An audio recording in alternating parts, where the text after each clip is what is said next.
The Ethiopian Bible is often regarded as one of the most ancient, most complete, and most unique biblical canons in the world. A treasure that stretches back centuries and has preserved traditions that in many cases predate the versions of Scripture more familiar in the Western world. To truly understand why the Ethiopian Bible is so special, one has to journey deep into the history of Christianity itself, into the early centuries when the faith was still taking root across the Roman Empire and beyond, and then further still into Africa, where Ethiopia became one of the very first nations to embrace Christianity officially in the 4th century. Unlike many other Christian traditions that would later rely heavily on translations and councils dominated by Rome or Constantinople, the Ethiopian Orthodox Tewahedo Church developed its faith with its own unique identity, language, and set of sacred writings.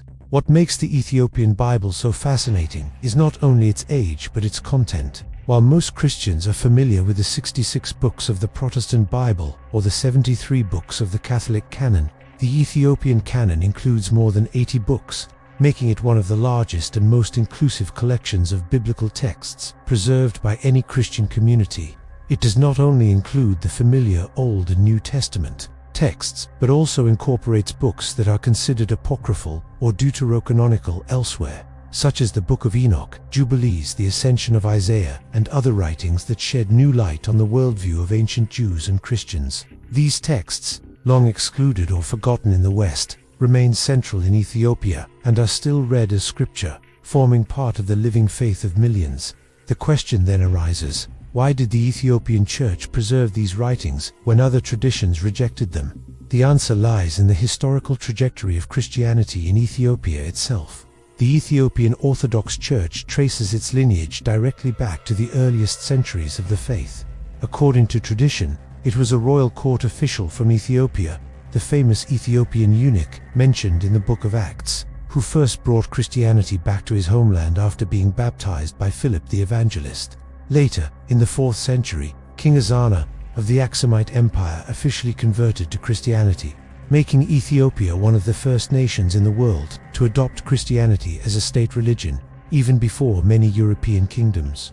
From that moment forward, Ethiopian Christians preserved their faith independently, shielded by their geography and their language, an ancient Semitic language that has been used in liturgy for centuries and continues to this day as the sacred tongue of the Church.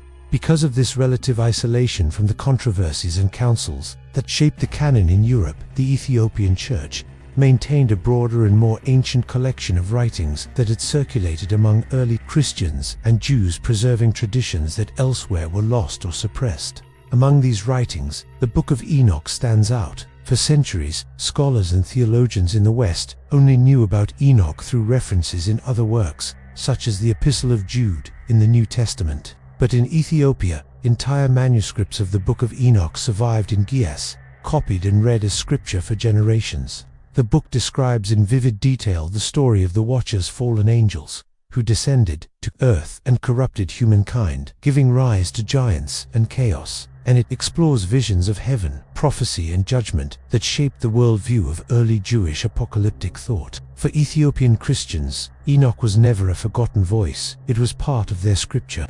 The same can be said of the Book of Jubilees, sometimes called the Little Genesis, which retells the creation story, the covenant, and the patriarchs in a chronological framework based on jubilees of years, offering a unique perspective on biblical history.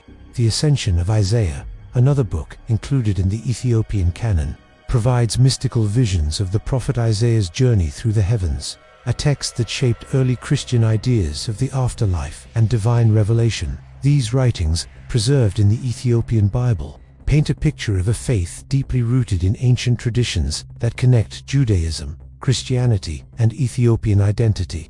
The Ethiopian Bible is also important because of its manuscripts themselves. Written on parchment in Gies, decorated with intricate illustrations, and preserved in monasteries high in the Ethiopian mountains, these manuscripts are more than just books. They are artifacts of cultural and religious history. Some of the oldest surviving Ethiopian biblical manuscripts date back more than 1,500 years, making them among the oldest complete Bibles on earth. The Garima Gospels, for example, are believed to date from around the 5th or 6th century and are considered the earliest. surviving illustrated Christian manuscripts in the world. This incredible preservation is a testament to Ethiopia's role as a guardian of Christian heritage, a place where the ancient faith has endured despite invasions, isolation, and challenges across the centuries. Yet the Ethiopian Bible is not just about ancient texts locked away in monasteries. It is part of the living practice of millions of Ethiopian Orthodox Christians today, in their liturgies, prayers, and festivals. These scriptures continue to shape the spiritual life of a community that has held fast to its traditions for centuries. The annual celebrations of Timkat, the Ethiopian Epiphany, or Mescal, the finding of the true cross, are infused with biblical meaning and show how deeply the scriptures are woven into the fabric of Ethiopian culture. The Bible is not only read but sung, chanted, and lived, with priests and deacons preserving oral traditions of interpretation that stretch back generations. Comparing the Ethiopian canon with the canons of Catholicism, Orthodoxy, and Protestantism highlights just how unique it is. While many Christians today assume that their version of the Bible is universal, the Ethiopian canon reveals that the early Christian world was far more diverse than we often realize. The process of determining which books were in and which were out was gradual, contested, and influenced by geography, theology, and politics. The Ethiopian Church, by preserving books that others discarded, offers us a window into that early diversity, reminding us that our understanding of Scripture is shaped by choices made long ago, and that there are still voices from the past that can enrich our understanding today. The question then becomes, is the Ethiopian Bible truly the oldest and most complete Bible in the world? From one perspective, the answer is yes. Its manuscripts are among the oldest complete biblical texts in existence, predating many of the surviving European copies. Its canon is broader, including texts that give us a fuller sense of the literature that circulated in the ancient world. From another perspective, complete is a matter of definition. Other traditions might argue that their canon, though shorter, is the true measure of completeness. Yet regardless of perspective, there is no denying the extraordinary historical and spiritual value of the Ethiopian Bible. It is a witness to a stream of Christianity that has remained faithful to its heritage, often at great cost, and it challenges us to rethink our assumptions about what the Bible is and how it came to be. The Ethiopian Bible also raises questions about authority and tradition. If books like Enoch and Jubilees were once read widely among early Christians and Jews, why were they excluded in most traditions?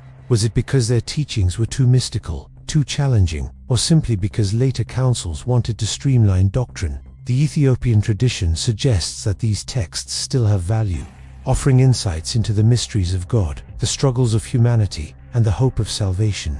For scholars, they provide an unparalleled resource for understanding the religious imagination of the ancient world. For believers, they open doors to spiritual wisdom that has been preserved in Ethiopia for centuries. Ultimately, the story of the Ethiopian Bible is the story of a people who embraced Christianity early and held on to it tightly, blending it with their language, culture, and history to create something unique and enduring. It is a reminder that Christianity is not a European religion but a global one, with roots in Africa, the Middle East, and beyond. It is a call to recognize the richness of traditions outside the Western mainstream and to learn from them. As we reflect on the Ethiopian Bible, we are invited not only to marvel at its antiquity, but to engage with its message, to see in it a living testimony of faith that continues to inspire and challenge believers today.